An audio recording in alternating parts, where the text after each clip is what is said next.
name's Bruce. I'm the Children and Young People's Commissioner for Scotland. It's an absolute pleasure to be here at the Highland Youth Parliament because I'm your Commissioner.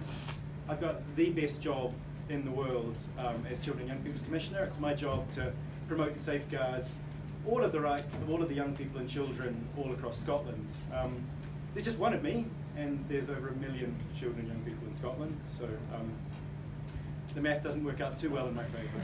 Which is why it was so exciting to hear about the amazing work that you've been doing. Just listening and those 1-minute snippets that you did trying to summarise some of your work, I heard about some incredible things, and not just the zipline thing, which I'm definitely going to come and visit, but also things right through to writing a fundamental policy for Highland.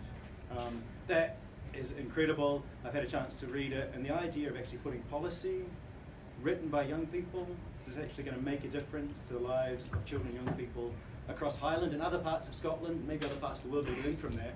That is really powerful.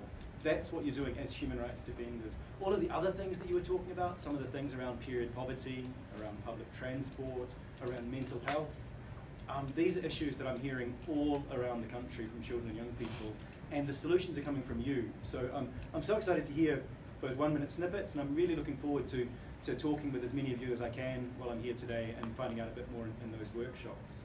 I'm going to spend a few minutes just now talking a little bit about my job and about human rights to set the scene a wee bit, and then I'm going to pass to some of the real stars in the show along with the rest of you, your MSYPs.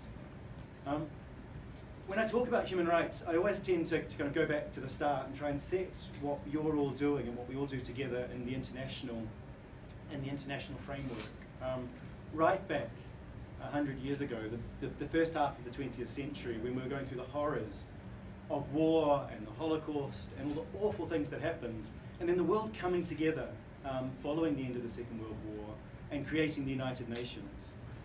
And the Charter of the United Nations, when all the countries in the world came together, starts with this idea that we the peoples of the United Nations, determined to save succeeding generations from the scourge of war, which twice in our lifetime has brought untold suffering to humanity. We reaffirm our faith in fundamental rights and the dignity of the human person.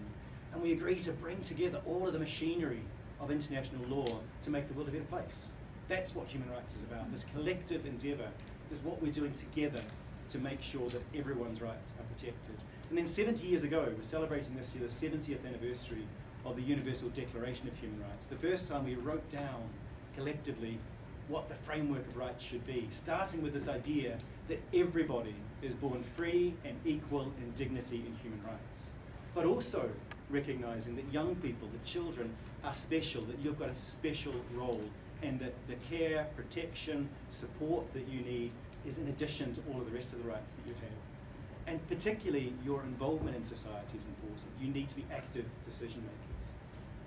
And when we developed all of the international framework around human rights, the one that I love the most and the most special to my heart is this one, the UN Convention on the Rights of the Child, coming up for 30 years ago, which starts with the premise that every child in the world should grow up in an environment of happiness and love and understanding.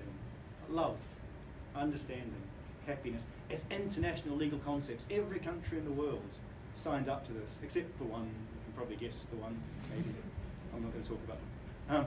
But every country in the world signed up to these as legal principles, that what we have to do is focus our resources and our energies to creating these environments of happiness, love and understanding. And we set out in the UN Convention on the Rights of the Child all of the things that we knew that we needed for children to be protected, to grow up healthy, to develop, to reach their full potential, but also to participate.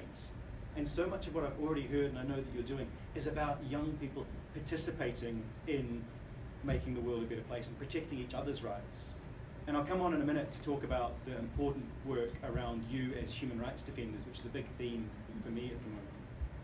But just to tell you again very quickly about my role, the Children and Young People's Commissioner for Scotland was set up by the Scottish Parliament in 2003, and it was recognition of, right back when they set up the United Nations, they said that we can't just trust governments to hold each other to account. We need someone who's given statutory powers. I've got a law which tells me that what I can do and gives me powers, a protected budget, I pretty much can't be sacked, which is a great thing. It would take 2/3 of the members of parliament to decide that I'm incompetent. My staff sometimes tell me I need to stop quoting that figure because it's starting to add them up, so the ones that I annoy. But that's the heart of my role, is the reason I've got these protections is because it's my job to speak up and speak out and talk about the difficult issues and challenge those in power on your behalf, but particularly for younger children. And the work that you do as representatives, again, speaking for your peers and for those that don't have a voice is incredibly important. And the work that I want to do with you is about using the role in my office to make sure that your voices are heard, representing those other children and young people across Highlands, but also across Scotland. And also connecting with young people like you across the world. So I've got this protection that allows me to speak up, and I've got this mandate that I'm supposed to promote and safeguard the rights of children and young people. I got this job a year ago. I've got 5 more years after this. So I spent most of the last year actually travelling around Scotland, meeting a lot of children and young people, asking them what they want from me, because I work for you. So talking to children and young people about what the issues that are most important to you, but also asking you what you wanted from me in terms of how to spend my money, how to spend my time. One of the things that I thought was most interesting is I actually spoke to a lot of younger children, particularly about how they wanted me to dress. Because when I started the job, I'm a lawyer, I just dress like this a lot. When I started the job, the staff in my office, who are much better with children and young people than me, said, you need to change the way you dress, you need to change the way you talk. That's not going to connect with children and young people. And as I went around the country, that is what I heard. A lot of young people saying, no, you need to dress down, get the hoodie on, get the jeans on, come to community centres, come to our schools, build these relationships with us, stop talking like this. And that was really important to me, so I've been trying to do that a lot more, and I've been absolutely loving it. But there was a big but at the end of that, where children and young people were also saying, when you're acting on our behalf though, when you're being our champion, this fierce champion for our rights, we want you to put the suit on. We want you to use the big words. We want you to go to the places where adults exercise power and demand change on our behalf. In Shetland, they said they wanted me to be savage, which I really like. And I wrote that into my strategic plan, which I sent to Parliament, so I'm going to be savage and holding you to account. But that's the important part of the role, is that children don't have the same economic power, and young people don't have the same economic power as adults. You don't have the same political power. Most children can't vote. Most young people can't vote on most issues. So in order to address that balance, that democratic deficit, we need to ensure that children and young people's rights are focused on, and that those in power actually come to you and those that you represent and work with to actually find out what the issues are and what the solutions are, as we've already talked about this morning, and kind of powerful pieces of policy work around bullying, but actually come to the children and young people and engage them. People in power cannot expect children and young people to come to them and do things their way, because it doesn't work. And we know that actually if we engage with children and young people in a more meaningful way, then we get better results.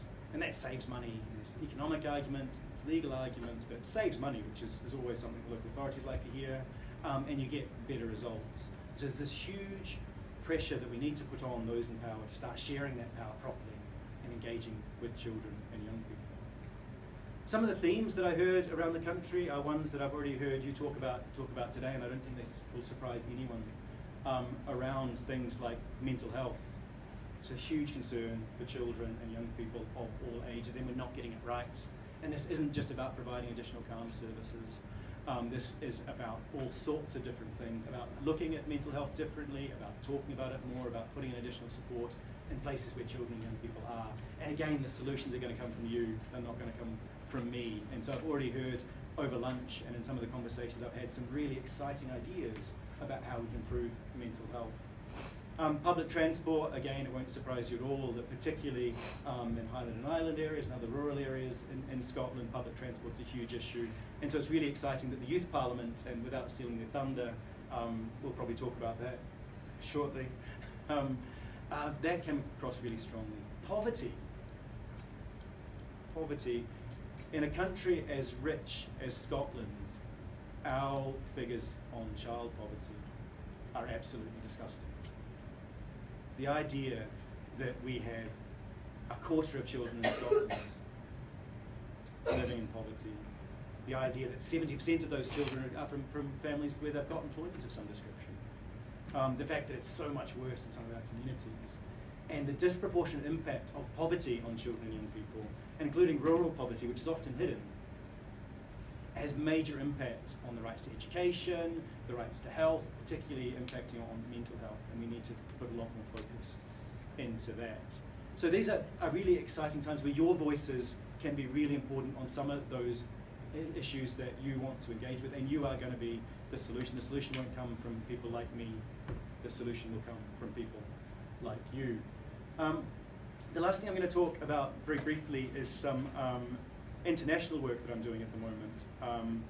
In that, two pieces of international work. One is at a European level, where I'm working with young people across Scotland on mental health, and we're connecting with offices like mine across Europe. There's about 40 children's commissions across Europe, and each of us is convening groups of young people, and we're all going to come together to try and have some international focus on mental health, because a lot of the things that you talk about are being talked about in countries all across Europe and all across the world.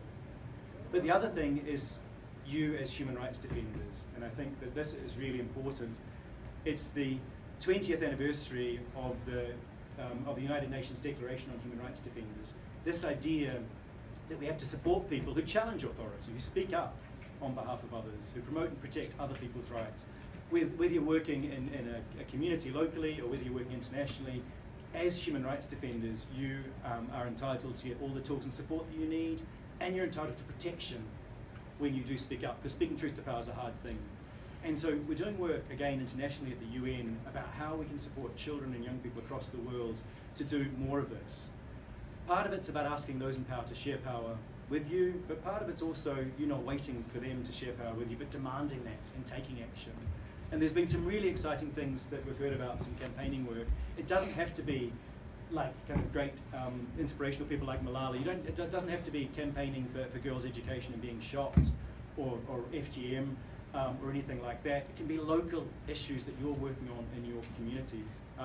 Today, right now, down in the Central Belt, Amal, one of the Glasgow girls, who was part of an amazing campaigning group in Glasgow fighting against the removal of people from their communities on immigration grounds, who's a great champion. And that started from discussions in a high school where a group of friends were really traumatized by the fact that one of their friends was deported from the country. And they started a campaigning movement which has become one of the great successes of human rights defending in Scotland. But we could also talk about plastic straws in Ullapool.